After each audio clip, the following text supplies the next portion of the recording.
Hey guys, welcome back to my channel, and in today's video I decided to do a wear test on the Wet n Wild Photofocus foundation. I have mine in golden beige. I have worn this before, so it's not going to be a first impression. I also have the pressed powder, and I have mine in warm beige. I don't have the concealer because it doesn't really interest me, but I do have the foundation powder. But it's tested under 7 light conditions, and it eliminates white particle reflections. So we're gonna also take a flash photo, see if it's true. I am gonna do one face with a sponge. I'm gonna do it with my Real Technique sponge, and I'm gonna do my other side with this brush that I got off Amazon. I am gonna prime on one side of my face with the Bare Minerals Prime Time primer. I'm gonna prime this side with the Bare Minerals primer. I did apply too much. But over this side of the face, this primer is like silicone-y, so yeah. It says apply a thin, even layer all over your face and allow to dry. We're gonna use the Makeup Revolution Pro Base Aqua Priming Base on this side. I'm gonna try not to get it on this side. I'm just gonna spray it on this side.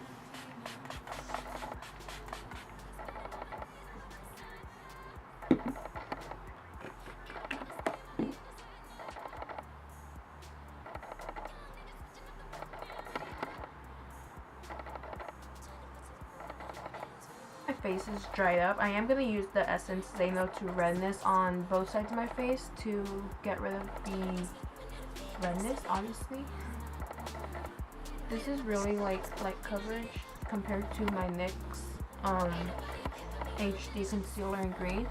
But what I like about this one, it's like a crayon form and it's not as thick, and it doesn't really get cakey on the skin. I've seen with when I apply the NYX one, it does get kind of cakey on my skin. So I really like this one, and it's only like $3, so pretty good price.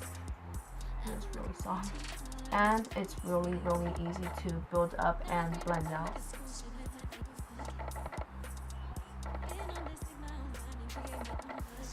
So this side I'm going to apply with a sponge. This is the side without no primer or the Makeup Revolution Aqua Base. So I'm just going to use the spatula, and I'm just going to apply this over this side.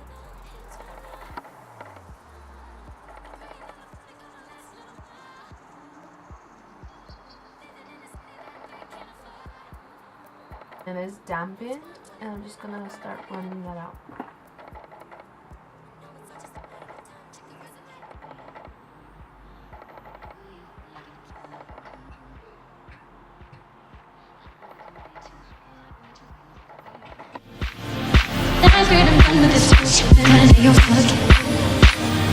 Been on this, make my own mind and create my own buzz.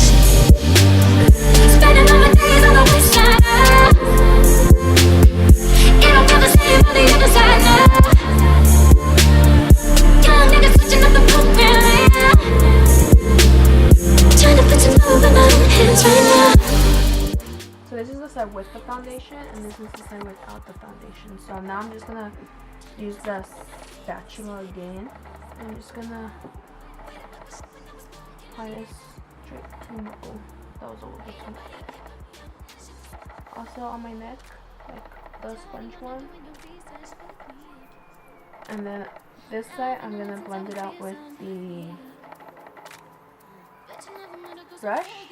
And then this is the side with the primed skin. So I'm just gonna take that, what is this called? Something kabuki brush that I got off Amazon for like $2. And I'm just gonna pat this in instead of swirling it, is that what you call it? But I'm just gonna pat this in. I haven't applied this foundation with a sponge, but right off the bat, I have more coverage on this side than I do with the side that I used the sponge with.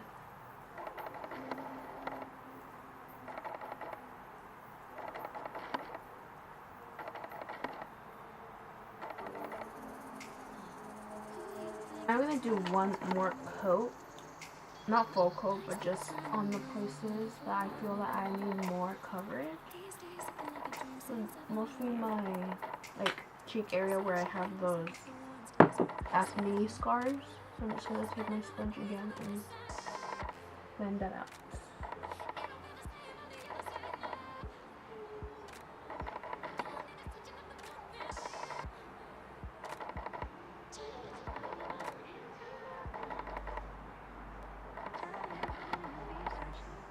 I can see that this has more coverage than this side. I do say this is a medium coverage. It does cover pretty good. It did cover all this, all my acne marks right here. This little acne spot right here, it covered it pretty good. And there's a little pimple that just came out of nowhere. So it does have a tacky feeling to it, but it is like a satin finish. It's not completely matte. To go ahead and finish off my face makeup off camera, and I'll be back to use the pressed powder. I'm gonna use the Wet n Wild pressed powder in warm beige to set my face. Back it says goodbye photo flashback and helps eliminate white particle reflections, as well as it says on the foundation. It's tested under 7 light conditions with top smartphone models with and without flash. So I'm done with my whole face. Now I'm gonna set just this side of my face, the one I used the primer with, and I'm gonna set it with the e.l.f. Makeup Mist and Set. Hopefully it doesn't get to this side because the nozzle on this one sucks. So I'm just gonna try setting it on this side.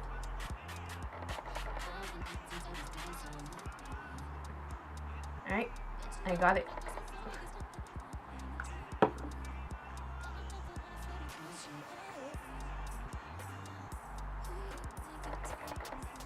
This is how the foundation looks right now. This is the side. Sorry, I'm using natural lighting, so the sun is out and then it goes in. But this is the side with the primer and setting spray and the priming base water. So this is it, and this is the one with the brush. And then this is the side with no primer and no setting spray, and this is the side I use the sponge on. So that's how that looks right now. It's currently 3:03, so I'll check in like 3 hours to see how the foundation is doing. And I'll also take a flash photo right now and I'm gonna insert it somewhere over here to show you guys if there's any flashback. So update number 1, it is now 5:28, and you can tell the foundation is still good. I do usually get oily on my forehead, like my T-zone usual spots, but it's not as bad. The prime side, let me see. The prime side looks good, and so does the non-prime side. But what I'm noticing now is this side looks more flawless than this side because of the sponge. The sponge does, of course, take out product when you're applying it. So this side looks more sheer, but this one is like flawless. So final update of the day, it is now 8:10 p.m. of course, and I did touch up around 7, but this is how the foundation looks like right now. Focus it. So this is the primed side, this is the non-primed side, this is the sponge, and then this is the brush side. And I still stand by the fact that this side is more flawless. I do have marks for my glasses right here, but that's normal. That happens with every foundation I wear, but I just pat it and it seriously just goes away. But my highlight, blush, and contour is still on both sides. And let's see what else.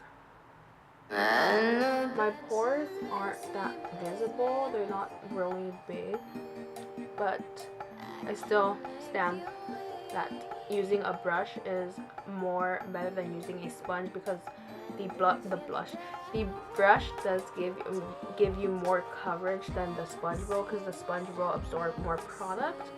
So the brush will give you more of a flawless look to it.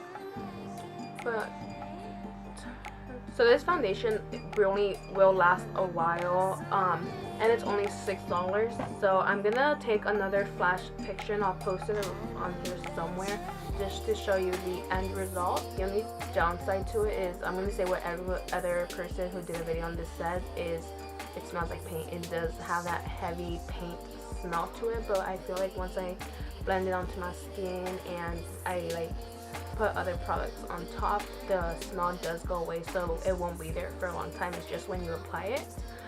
But I really love this foundation. I'm glad I finally got my hands on it, and I really love the powder too. It does minimize the pores, and it does give you a flawless look. So I just need to try out the concealer, but I don't know, it hasn't caught my attention, so maybe I will pick it up and I'll do a first impression on that. So if you guys want to see that, let me know. I'm just going to give you guys a close-up of how the foundation is looking. So this is the primed side. You can see the blush, contour, and highlight is still on. And this is the non-primed sponge side.